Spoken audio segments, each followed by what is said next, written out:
For this talk, it's unusual, but we usually don't invite people to come into a meditation retreat. So people here have been sitting maybe a long time making this foundation, this atmosphere in here. Okay? I think we in the past we would think we would lose the container if other people came in different time, but the container is not lost. That's what we found out. But it took years to find out the container cannot be lost. The container is not displaced, it's you. You can't be lost. But for you to find that out, you have to train yourself. You have to train your breath, your mind, and your body. It takes lots of training. And just one awakening is not enough. It's a baby in Tibetan, they call it baby Rigpa. Rigpa means that awakening.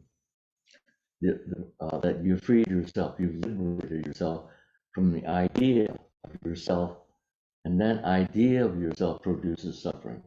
That's simply put, and very succinct. And yeah, okay. So Bodhidharma Sesshin, I had a lot of difficulty over the years how to talk about Bodhidharma, but now I feel it's okay to talk about Bodhidharma. And especially after the late Bumju, whose painting is seen over there, Bodhidharma.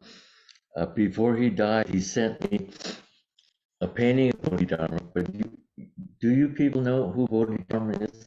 Okay, anybody? Anyway, he's a very important. If he wasn't in the 500, 6th century, if he wasn't there, this place wouldn't be here, and you wouldn't. Okay, that's how important he is.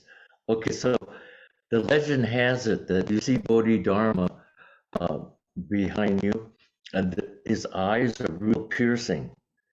It doesn't mean that he's looking piercingly at you, but legend has it that he cut his eyelids so he wouldn't fall asleep. Not for himself, but for you. You know, the ancestors beyond gender, they brought the Dharma, they brought the truth to you so you could live a free life. You could live a good life, a trusted life in its foundation, and you could also die with that trust. And Bodhidharma, yeah, he stayed with his teacher Prajnantara. He was actually a princess, and actually it's interesting when you look at our ancestors. Many of them were from even the Buddha was a princess from a real upper class, and their fathers were kings. So Bodhidharma is a princess, okay? And he was with his teacher Prajnantara for 60 years. Who knows how old was Bodhidharma when he came to China? Prajnantara's teacher asked him to stay with him for 60 years, even though he was already a very astute adept. At a very early age, he knew the difference of what was the most valuable thing in the world. And so you have to think, to you, what is the most valuable thing in the world that will not perish, that you can depend on?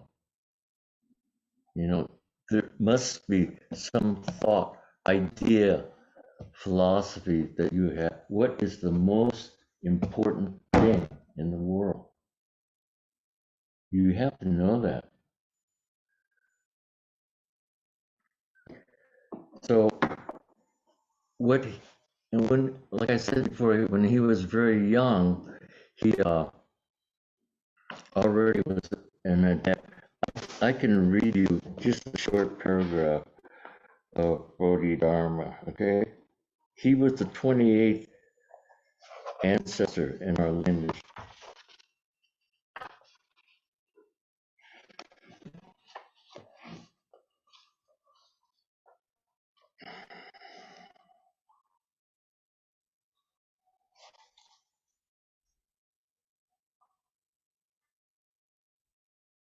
'36.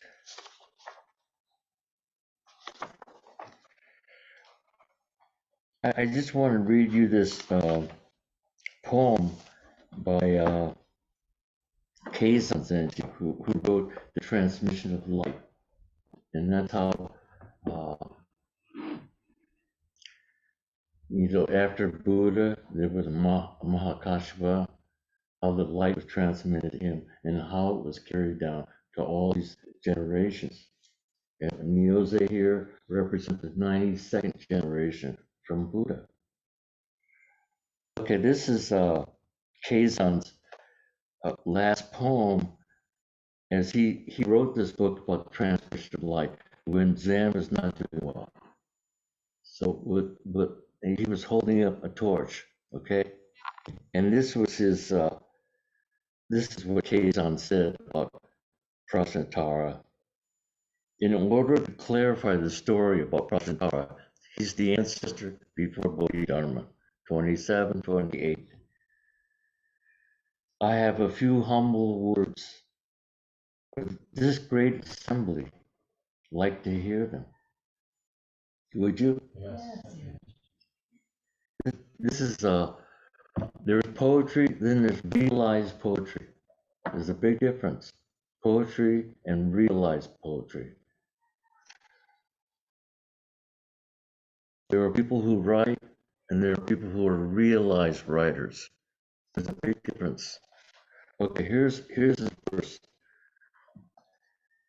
Moonlight reflected at the bottom of the pond is bright in the sky.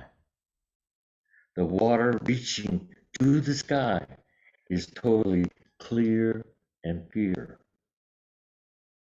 Though you scoop it up repeatedly, you try to know it. Vast, clarifying all, it remains unknown. It's a beautiful poem, huh? Shall I read it again? Yes. Okay. Moonlight reflected in the bottom of the pond is bright in the sky. The water reaching to the sky is totally clear and pure. Though you scoop it up repeatedly and try to know it, vast, clarifying all, it remains unknown. So this is the stuff behind our ancestors. So after the 60 years, the princess made a life and death journey. It took them 3 years from Sri Lanka. Ceylon, the Sri Lanka, the island off of India. Sri means actually sacred or holy. Lanka means hard to reach, hard to grasp, because human beings are always grasping things from the outside because they think that's reality. Well, I mean, there's a table here. It's not a table. It's only an arbitrary distinction. In other words, you people are all living in imagined reality. You're not living in reality. This is what the Lanka Sutra is about. And this is what Bodhidharma, he was one of the first ancestors that pointed to the mind. The mind, what is it? How do you clarify the mind? And so coming back to the late Bunju, is that the painting he gave us was a Bodhidharma with eyelids. So this is a rare Bodhidharma. Every Bodhidharma you see, has these piercing eyes because there's no eyelid. So this means that Bodhidharma was a person. That was the legend. After you cut out the eyelids, then the eyelids fell to the ground, and then tea plants grew. And that's the legend, okay? But the truth is, he had eyelids. So he kind of gave a different perspective, a very different perspective of Bodhidharma. He was a person, and he made this life. He risked his life at such an old age for what? So he could transmit the Dharma, the truth to living beings. Okay? Even Trungpa, whom you may know or have heard of, he died at a very young age, 47. And he was like a comet that comes out of the sky for a very short time, but that comet affected thousands of people. He was the founder of Shambhala, the Shambhala tradition. Anyway, he escaped from Tibet, because the Chinese government was trying to kill everybody, and he was a monk, and he left Tibet with I think 300 people, and if they saw him, they would shoot, they would kill him, because that's what they're supposed to do, especially the monks. So I'm not sure if they even had a pair of binoculars, but he did have a mirror, a little small mirror, and he was taught how to look into the mirror, and the mirror could tell things. But this is not imagination. This is not story. This is reality that Tibetans have trained for thousands of years. Okay, and so with the 300 people, without a compass, leaving at nighttime, and leaving with animals, only 50 made it. So you can measure, 9, 10, 15, thousands of feet up high, with everything on your shoes, and if you have shoes, and your robe, and the animals that make it, and only 50 people made it. And it came down, they had to even eat their shoes because there was nothing to eat. But the idea is to bring the Dharma to escape, keep the Dharma alive, keep the truth alive, and take it into India. Okay, so he came to a pass. I'm not sure if there was even trails which way to go.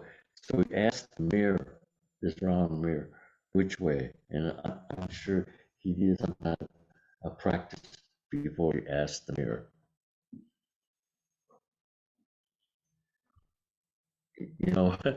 We're a culture that does things so quick. He just didn't look in there and say, hey, which way they go? like I had some pills that the Dalai Lama had blessed, and I gave to they were here at the Icelandic Sangha. There was a young guy. I gave each one, and we were having a dessert break, and he was having a cup of coffee. And he just popped it in his mouth and drank it down. That's what young people do. But I'm sure Trungpa had a mantra or said something, not to just to clarify the mirror. The mirror is always clear. It reflects whatever is in front. Clear reflection, no projection. Just that's where the word as it is comes from. It sees is in front. And in his mountain seat ceremony, there was a student that asked if that round mirror in front of it is a cloud, will it still show its light? And the answer was, what do you think? The answer was The light is the great round mirror sees the cloud. That's the light. Okay? No? I thought it was great. Anyway, that's what the mirror does. And so he asked the mirror and said, "You go this way." And that's how they escaped. But so Bodhidharma, when he yeah, he was a person, and he finally made it to China, southern China, Guangdong, and he was met by the Emperor Wu, and you know the story.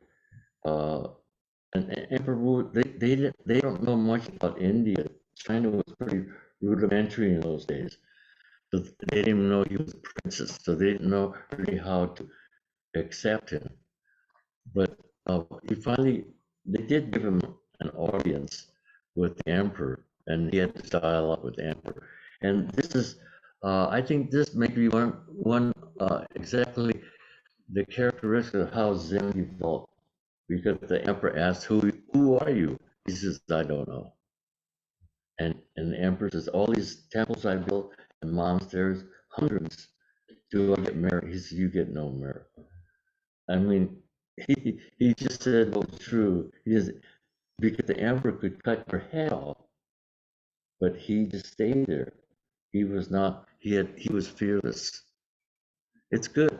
Have you ever met a fearless person? It's very important. Not me. But anyway, um, so he realized that the emperor, in fact, Protestant power already told him that uh, you will just meet mediocre Buddhists. They had not even been sitting yet, so you should go up north. So he traveled up north, and he ended up in Shaolin, and he sat there for 9 years in the cave. And in those days, people sat in caves, so it was not unusual. But to sit for 9 years is very unusual. So they wrote him off as just an Indian kind of a hermit. They didn't show the respect. Kids threw rocks at him, dogs barked at him, but he maintained sitting. And the longer he sat, the their apparent knowledge of Buddhism was threatened. So they had to get rid of him. So they tried, and finally he tried over 5 times, and they poisoned him. But already he had transmitted to 4 successors. So that's the story of Bodhidharma. Uh, Bodhidharma, this is just a very short verse uh, in transmission of the light. His name actually was Bodhitara. I don't know what Tara means. And the venerable Prajnatara, there were 3 children of the king. He was the last one. And he asked the children which is the most valuable, important thing in the world. And when it came to Bodhitara's turn, he said about this is a worldly treasure and still does not qualify as best. Prajnatara presented them a jewel, presented them all the jewel.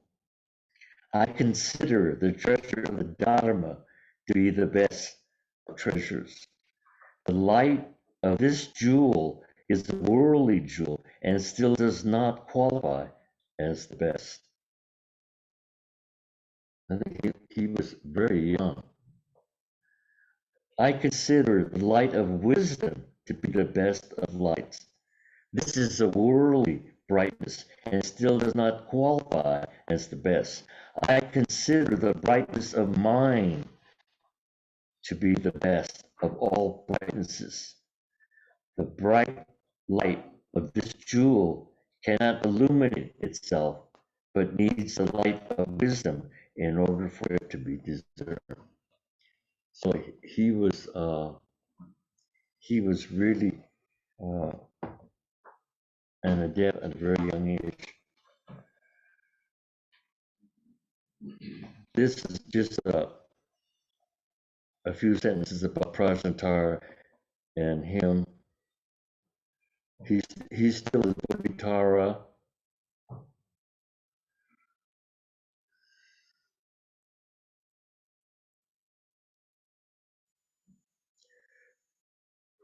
Prajnatara then asked him again, Bodhitara, what among all things is formless? The master replied, non-arising is formless. The venerable asked, what among all things is the most exalted? The master answered, the human self is the most exalted, right? You want, you want to keep this going? The venerable asked, what among all things is the greatest? The master replied, the true nature of things is the greatest.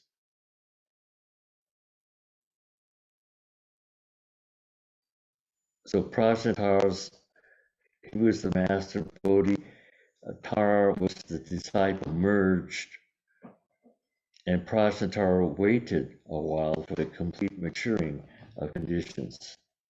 This is the last paragraph. When the king died, Bodhitara's father, while the people were grieving, Bodhitara alone entered Samadhi in front of the bier. After 7 days, he came out of Samadhi, went to Prajnatara and asked to make his home departure. Prajnatara knew that the time had come and had Bodhitara make his home departure and receive the full precepts. Afterwards, Bodhitara did zazen for even 7 more days in Prajnatara's room, and Prajnatara instructed him extensively in the wonderful principles of zazen. The master listened and aroused the supreme wisdom. Then Prajnatara said, you have now acquired everything there is to know about all things. Dharma means greatness and of comprehension. So you should be named Dharma. Thus he changed his name to Bodhidharma. Okay, so that's the introduction to Bodhidharma.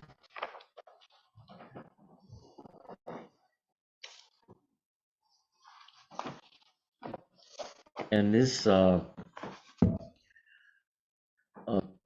non-arising is really something that is like, I would say, like the essence of the Dharma. So when you're sitting, it takes a lot of training and patience and fortitude and forbearance. And so, well, there are 2 kinds of pain. One is one will physically hurt you, and the second one is one that you have to work with. It'll when it hurts in life itself, even without meditation, when you are hurt in an accident badly, it will push you to your breathing. And if you're too intellectual, you're not connected to the body, you'll pass out. That's how nature works it. But when you're hurt, when you feel pain in zazen, it should push you to your breathing. And it's diaphragm, Hamden breathing. And when you breathe that way, you create endorphin. So the pain becomes more quiet. But the other pain, you have to distinguish. If it's gonna, break your knee, or you have to have a knee replacement like I did because I didn't move, then you should move. Just move. but you should have a good seat, know how to sit. So non-arising, because they use this term, is a very interesting uh, term. And in your meditation practice, what happens that you will experience non-arising, but because you don't recall, you don't remember, you don't objectify it, you didn't name it because it's non-arising. There's nothing there, and that's why people like to sit. But non-arising, there's no thinking, and no thinking. A teacher can point it out in ritual, exactly what you do. It's not ceremony, it's ritual to find out who you are. And so when there's no thinking in a very long time, maybe one thought in 40 minutes, one thought in 2 hours, one thought in 3 hours, that's non-arising. You have liberated yourself, but you don't know, you have yet to know it. And that's why people like sit. Is it understood? Yes. But people don't know it, or a teacher needs to point it out. That's what it is, non-arising. You have liberated yourself. And once you have liberated yourself, we come back to Rigpa means that very liberation of the idea of self. You have to train even more so. So the strength of that liberation will grow. And then it's through the bhumis. There are 10 bhumis, 10 stages. The first 6 and 7 is the Theravada stage. It means there's cessation of cessation of sensation and cessation of perception. And that for the Theravadas means realization, liberation, nirvana. So that's where they end. Okay? That's their philosophy is about self-liberation. So the Mahayana school grew from them, and they said liberation is for everyone. So that's why when the Mahayana reaches the 6th or 7th stage, which is pretty good already, you're an arhat, you're self-liberated, and then because they know that's the transition, you go to 8, 9, 10. And 8, well, you could separate the Theravada and Mahayana by 7 and 8. 8 is the Apollo stage, means unshakable. So your zazen is not just by yourself, but it's always with people, and it's unshakable. You can almost control your thoughts at will. Unshakable, akala. And 8, 9, and 10. 9 is good wisdom stage. 10 is Dharma cloud stage. The Dharma cloud number 10 is Tathagata, is Buddha. So those are the 10 stages. And you need to train to reverse your conditioning back to its original self. That's what you're doing. Okay? So I think Yogacara was a little bit before with Vachubansu, one of our ancestors. He pointed to mind only. So when he explained mind only means there's no objective world. You have to deny the objective world first. You have to free yourself from the imaginary world, which is the objective world, the conditioned world.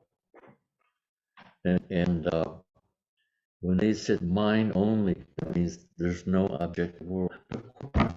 What is this? We call it a table, but it's only an arbitrary designation. It's not a table. We've given everything an arbitrary designation, a name. That's not the reality of this. It's until you see that this and this are both the same. Until you see the subject and object is dissolved, then you finally enter into your self nature. Okay?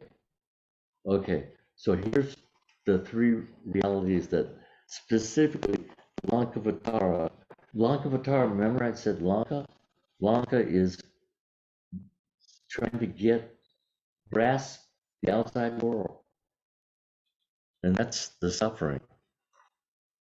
Because first you deny the objective world.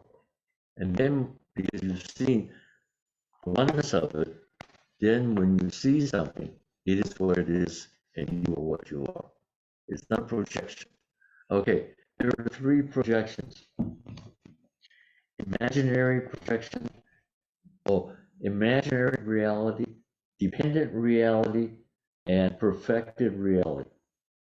Okay, I'll go to the glossary for this.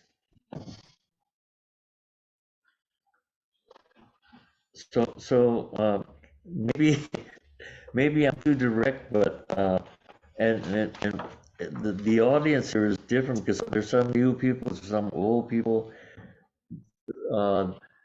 They would give you some medicine, but in a low grade. But this is the fun. This is the shot. Okay. Okay. This is the good medicine. This is the real medicine. Okay. Okay. Here's imagined reality, and it's about a snake and a rope. Okay. Imagine reality. Yeah. Swahava is self nature. Okay. This is the one of the three modes of reality, according to the Yogacara school. And yoga, the yoga school was the philosophy all came from sitting. And Yogacara just had one position, cross-legged. That was the Yogacara school, and they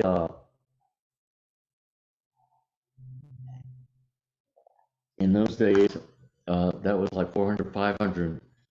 They were in serious debate with all other schools because they wanted to find out which one was the best, and they prevailed, Yogacara school, because they were pointing to consciousness only. Okay, three modes of reality according to Yogacara, and it represents the net of delusions cast upon dependent reality and interpreted as real. In the snake and rope analogy, imagine reality is when the rope is seen as a snake. That's I'm sorry to say, but this is the potency of the medicine. That whatever you're living your life, what you see and what you do is not real. Until you have that realization, the subject and object are one. That's the keystone. And actually, you've already had it, but you haven't realized it. This is what Buddha Dharma points out. Because if you didn't have it, how could you realize it? When you see beauty, you have to be beautiful first, then you see beauty. You can't see beauty if you're not beautiful first. Okay, so everyone is seeing the snake and the rope. People are seeing the snake. Okay, we're moving to dependent reality. This is maybe a little bit better, but not so much. Reality as a matrix of interdependency. That's what they call it, dependent reality. Reality is interdependent. which is not really an American word. American words are independent. But that's suffering when you think you're independent. You can't be independent. We depend on everything, right? Okay.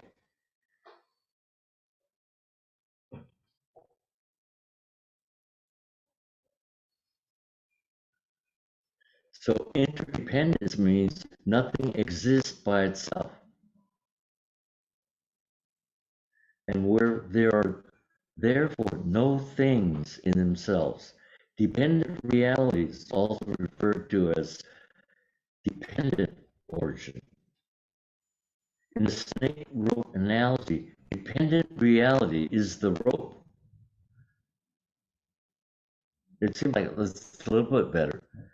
But while it forms the basis of misperception, it also a misperception as it is an arbitrary designation without self-existence, right? The subject and object has not been solved. So even though we see it as the rope, it still is not true. We're still removed from reality. Okay, and here is finally the perfected reality.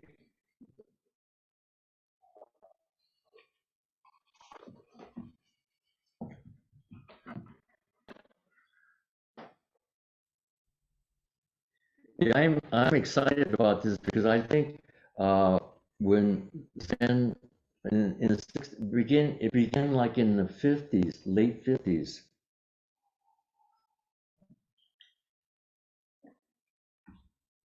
and I remember there was um, most of you are too young, but there was an article. It was 1950. House Beautiful. Do you remember that magazine? And they had an article on Japanese aesthetics.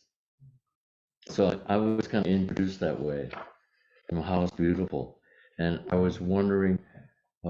There were maybe four categories. The refined colors in nature was should we consider the highest. Uh, the subtle blending color of nature, and it was just that's why it was so beautiful, and that's why Japanese aesthetic is one of the highest in the world. Okay, okay. Here's another reality. One of the three modes of reality. Okay, this refers to seeing what is truly so. It's no more projection. It's the mirror. It also corresponds to the last two of the five dogmas, namely correct knowledge of suchness. In the snake rope analogy, it is seeing both snake and rope as misperceptions of one's own mind. So it's seen through. Okay, that's perfect reality. And coming back to like in the early, late 50s and early 60s, when a big movement came, and actually it was after the rebellion of McCarthyism, because things were conventional. The word was conventional. Everyone had to be conventional, and authority. There was a revolution against that, and people and the Eastern religions were first coming to the West, and people were uh, focused on the direct experience of emptiness, and emptiness is the undivided, formless, undivided formlessness of cognizance infused with knowing. That's a definition of emptiness. Undivided form of formlessness and cognizance, your cognizance, infused with knowing. So people, they have the same thing, but infused with ignorance. So that's emptiness, okay? And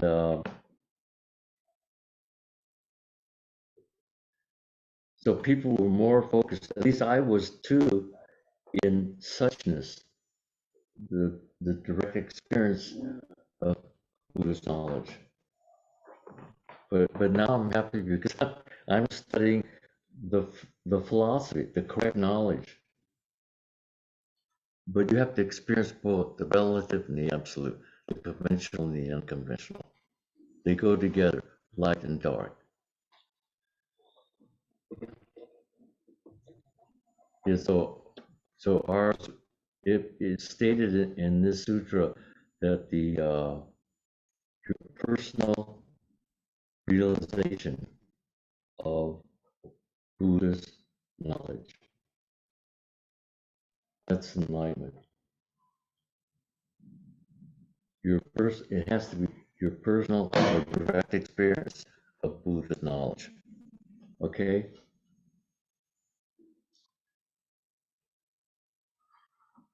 And that is the correct knowledge of suchness, of reality.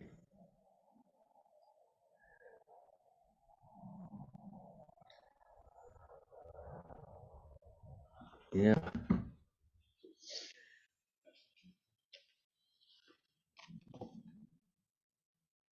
it's already 1 o'clock. Everybody hungry? Yeah, let's see. Imagine, dependent, and perfected. And Bodhidharma was known for pointing to the mind, to your consciousness, to your mind.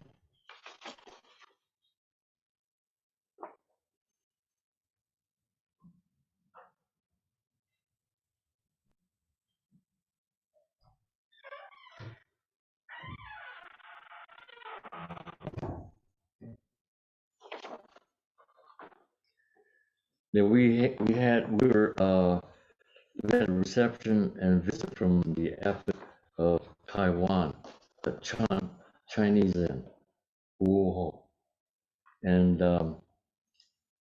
he left some calligraphy in the Sangha house, and I think the other asked him to explain a little bit, and he said maybe one, two, three, four, five words. One is the body has to be relaxed. The body, when I say body, it includes your breath first, because the breath controls your mind, and the mind controls your body. Breath first, body and mind. Okay, relax. You have to. When you're eating lunch, why is your fist in? Why do you notice what your fist is doing, or do you know how your body is? Do you know how you're eating? You know, okay. And he said, little. Remember, these are just the words. Relax, little, slow. That's a nice word. Slow, because we do things too quickly. Sometimes, if you do something fast, do it fast. Do it completely fast. But if you're too fast, you should learn how to begin doing it slow and impartial. Is a very big one. To be impartial to things. When you are, it's hard to be impartial. It takes training because you have unconditioned, all the conditioning. But when you're impartial, it means you can see things as it is. You're not comparing. You're always comparing. You're always discriminating. Your memory is working like a clock. It's conditioning, years of conditioning, you know. I mean, I worked in San Francisco. I was at Sonoma State. I could see the rows of cars. This was 20, 30 years ago, all the way down the highway. And people are going to work for their families, going home. Maybe they spend at least 2 hours just traveling. or 3 or 4 for your family? What kind of conditioning does that do to you? You know, it enslaves you, it bonds you, it makes us suffer. It doesn't help us. When you go to Kaiser Hospital, or uh, you see the suffering, and all the medicines in the world is not going to heal it. It's really sad. So I will be happy to take some questions. It's hard to remember all that stuff, but please.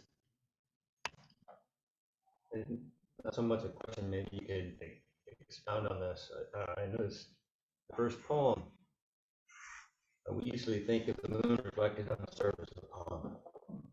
But the way that you described it was the moon reflected on the bottom of the pond. Yeah, that's what I like about it. Yeah. Maybe you could expand on the thought on that. That's there's a bottom and there's top, and usually like waves, and the waves are on top. That's like our activity, and there's no waves at the bottom. In fact, it's so still you think nothing is moving. So to have that moon reflected all the way to the bottom is very profound, very deep. Yeah. Most people are just on the waves. That's how they see it.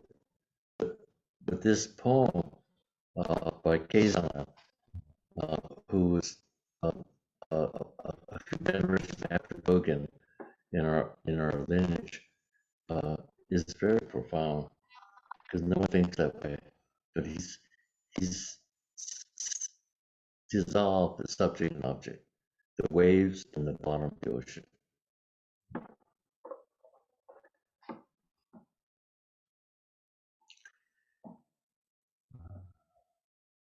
Yeah, that's why I thought I'd read it. Yeah, thank you. Yes. So there was, in the story where the Dharma was shown a jewel at the king, is that correct? But Prasantara. Okay, so okay,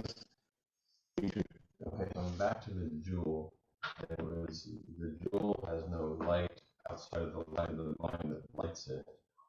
And what's the light of the mind in relation to echo? Echo. The light that you talk about with the jewel's missing. Yeah. Actually, the light of the mind is Buddha's mind, and it's it's the eighth boom, the eighth stage is the akala, where you reach some place with the non-arising of thought, and you know how do you do how do you get non by not doing anything? When you don't do anything, you have everything. But we're always doing. So it's not easy. You have to train for it. Okay, so by not doing, that's non-arising.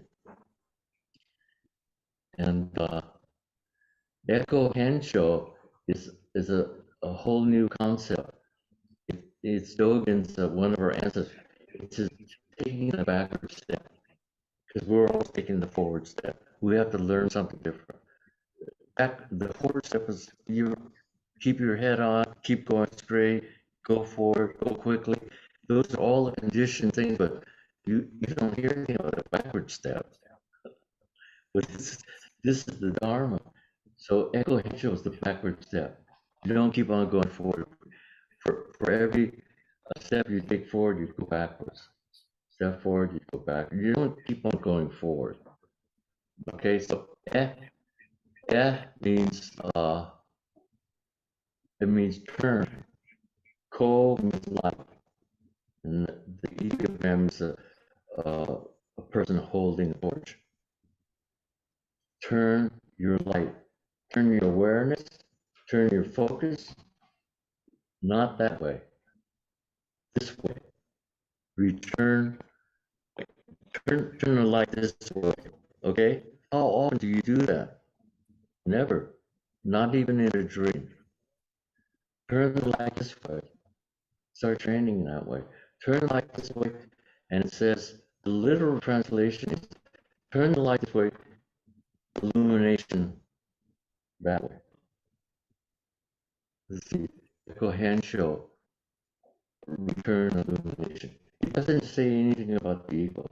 If you turn this light this way, you will demise the ego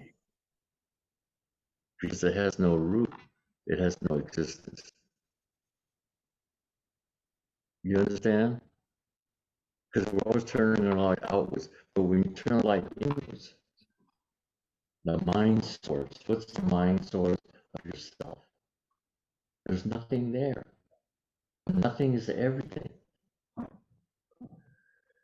The mind source. You ever look at your mind source where all this stuff is coming up? And they have a life. They appear, they dwell, they maybe dwell 5 minutes, 10 minutes, half an hour, 3 hours, 1 day, 3 years of hate, something like that. And then they disappear. The life of a thought. You know, so you're looking at your mind source, and you discover there's nothing there. You're liberated from yourself. And this is the explanation of the 4 characters. The 4 characters doesn't even say liberation, because there's no self to be liberated from. You're already liberated. This is reawakening to what you already have. Okay, then let's see, echo, turn, light, hensho, return, luminosity. And we see the whole world in perfected reality. And we're very happy about that. We don't need to get angry anymore. We don't feel lonely. Yeah. Anyway. Okay. That's good. Yeah.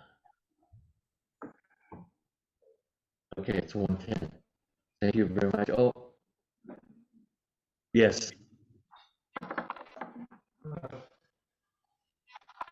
Two very important concepts that I took away that I'm not sure how to connect.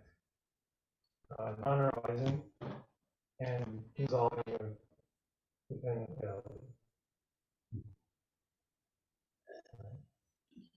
How would one connect those together? You have to say a little bit louder again, slow, okay?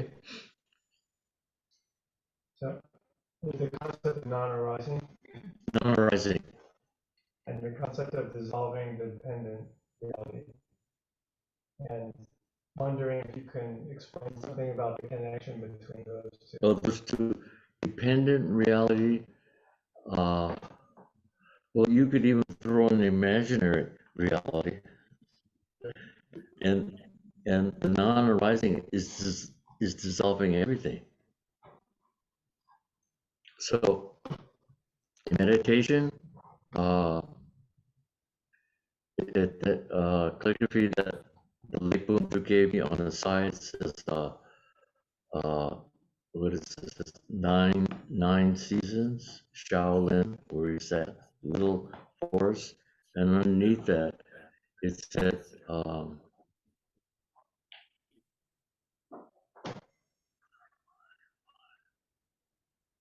clarifying mind. Oh, it says slightly looking down. You don't look straight ahead when you're sitting. You're slightly looking down. Okay? It's slightly looking down. Contemplating the mind.